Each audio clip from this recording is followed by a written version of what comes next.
I'm Charlie, this is Stevie, we are Chilling Popcorn, and welcome to another Bad Movie Monday review, where we look at movies that are so bad, they're good, bad movies, and bad movies that we like. So, you like The Big Lebowski? This time we're not going to do The Big Lebowski. We are doing the Jesus Rolls. I don't think we'll ever do The Big Lebowski. No. We might discuss it, but yeah. The Jesus Rolls, released in 2019, a trio of misfits who's irrelevant. You know, John Turturro wrote and directed it. John Turturro played the Jesus in Big Lebowski. Stars. So it's done on a budget of, this is on IMDb. Doesn't sound right, but $18,000 generated worldwide, $64,000. That seems about right. Yeah. Stars John Turturro, Bobby Cannavale, Audrey Tautou, Susan Sarandon, Pete Davidson, John Hamm, J.B. Smoovey, Christopher Walken, and Tim Blake Nelson. A little bit of trivia again from IMDb. Though the character was created by, this is Jesus Quintana, by the Coens in The Big Lebowski, it was John Turturro who came up with the Jesus' eccentric personality and mannerisms. The Coens' only involvement is giving John Turturro permission to use the Jesus Quintana character. Movie is based on the book Les Versuses and leans heavily on the look of the 1974 movie Les Versuses, based on the same book. Okay. John Turturro, Jim Blake Nelson, and Michael Badalucci all worked together in Oh Brother, Where Thou Art Thou, which also featured The Big Lebowski's John Goodman. That's a good film, that one. So, the Jesus Rolls. The Jesus Rolls. Do we mark it as 0, or does this movie abide? Over to you. Well, that was my first thing, so... I know, I just asked you to rate it, so I'd remember saying it. Okay, fair enough. Because sometimes there's a man. Sometimes. Yeah. It's basically taking a side character and making them into the star. They did it with Johnny Depp in Pirates of the Caribbean and Strange Tides. On Stranger Tides. Didn't work. Didn't really work with this one either. And the Jesus Quintana cannot hold a whole movie. No, it was a very strange one. You didn't really know what country it was in or what. You said it's supposed to be the States, but there were parts of it where it could have been in France, it could have been Italy, it could have been, South America. But look at the source material it was based on, so obviously going for that kind of look. Yes, definitely. Bit like, but you look at Wes Anderson, he does a very similar thing, but you can always tell it's set in the States or wherever it's set. Yeah. You can actually see what country it is. But then he also comes up with... He's very talented. He's very talented, but he also comes up with fictional countries to set things in. Yeah.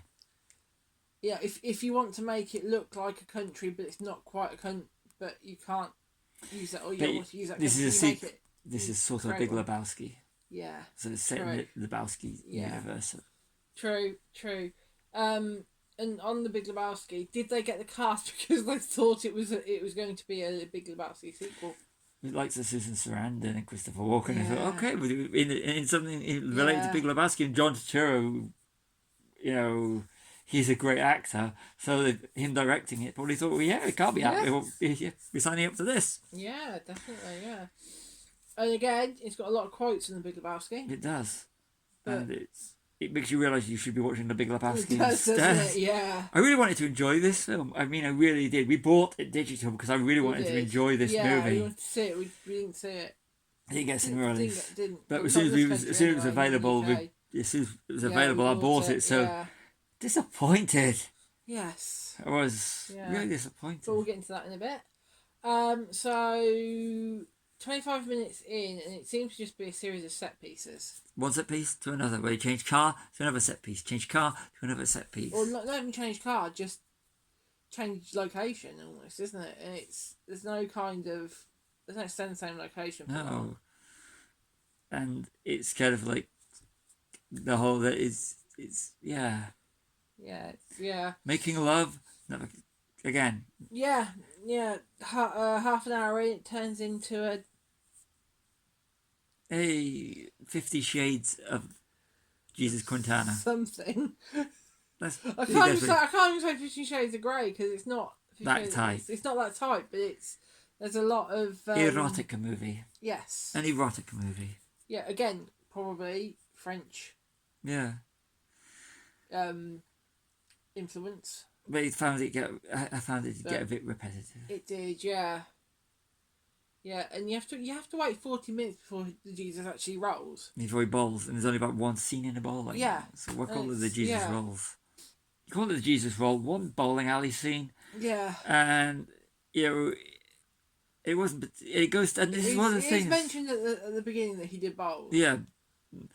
But when you get into a bowling scene, it's not even that long a scene, is it? No, but it highlights how better and how better the photography is on the Big Lebowski, how better the direction is on the Big Lebowski. The stars are. Yeah, and I think that anytime you go into areas which could have been done or similar to Big Lebowski, it highlights really how badly and the photography is on the film. I mean, there's a lot of sort of like Latino guitar in it as well, which makes you think Hotel California from Big Lebowski. I know we keep going on about the Big Lebowski, but the whole thing in the bowling alley. I mean, Roger Deakins, who DOP on Big Lebowski, goes to show you how great he is when you look at that compared to and how and the Coen brothers versus. I mean, I hate to diss on John Turturro, but it wasn't a very. It wasn't really well shot. No. I mean, the only shot that I actually thought was any good was the shot on the train. When they were on the train together, him and Bobby Cannavale. But other than that, I thought it was very uninspiring. Yeah. It was. Yeah, well, like I said, Big Lebowski is charming and quotable and fun. This isn't. No. I can't remember one quote from it. No. Oh, I can, but I can't repeat it. Oh. Yeah, so anyway, going away from the Big Lebowski thing, Susan Sarandon's character. Yeah. It's 767 or something. Yeah. It's just numbers. Yeah. She offs herself. Yeah. It makes no sense. It doesn't fit in with the movie at all. No. And it didn't really drive. Okay, you meet her son. Yeah. But the whole thing really didn't drive the narrative. No, it didn't at all. You know, it didn't work. It didn't. No. There's no reason for her character even to be in there, is there? No, and when you meet, other than to bring the son in. Yeah, and of course to have another bedroom scene. Yeah. That was it. That was the only. It seems to be just a load of set pieces interspersed with bedroom scenes. Yeah. And the whole love scene sort of between sort of love, so what's Jesus' sexual orientation and everything like that is kind of it's not handled very well. No, it's not at all. It isn't, Yeah. And I thought it was very, I don't know,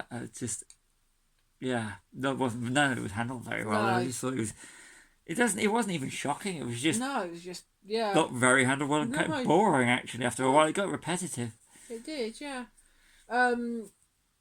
They do it a couple of times when they're driving in a car and they speed the camera up. Yeah, that was so annoying. Yeah. It just made the film look even cheaper. I don't like cameras being sped up, but that was made it to film look cheaper. Sometimes, yes, it needs to be sped up, but it didn't need to be sped up. It just made the film look cheaper. Yeah. Made it look like some sort of comical Laurel and Hardy type thing, didn't it? Because that's the sort of thing they do. But it just made it look cheap. Yeah. It did. And the car at the end is predictably the one from the beginning of the film. They cut the damaged the axle so that the wheel falls off. So you knew it would come back. You would. It's just too predictable. Happen, and then it just ends. Yeah. It just ends. There's no kind of. It doesn't end happily or anything like that. It just ends. For like No Country for Old Men. I haven't seen that one yet. So But does it work with No Country for Old Men? Yes. But it doesn't work for this, does it? No. Here's the ending you need to see. It's like, this is 1 hour 25 minutes of my life that I've just wasted. I'll never get back. Yeah. I know we didn't pay that much for it on digital, but we still paid for it on digital. Yeah. And it was like... It's the second time we've seen it. Yeah. So that says a lot. In that time, how many times have I watched The Big Lebowski? I know. I love The Big Lebowski. So do I. So what did you think? Bad movie. It was a bad movie. I spent most of it on my phone. I wanted to watch it and see if I could find something I could appreciate of it, but it's just there's nothing. It's boring. It's bad. It's repetitive. Yeah. It really is, and it's. I know it's not a sequel, and it's just the Jesus Quintana character, but there's still no excuse. But it was almost like it was. Like penned as a sequel, wasn't it? No, it was never penned as a sequel. It was Jesus. It was Jesus Quintana from.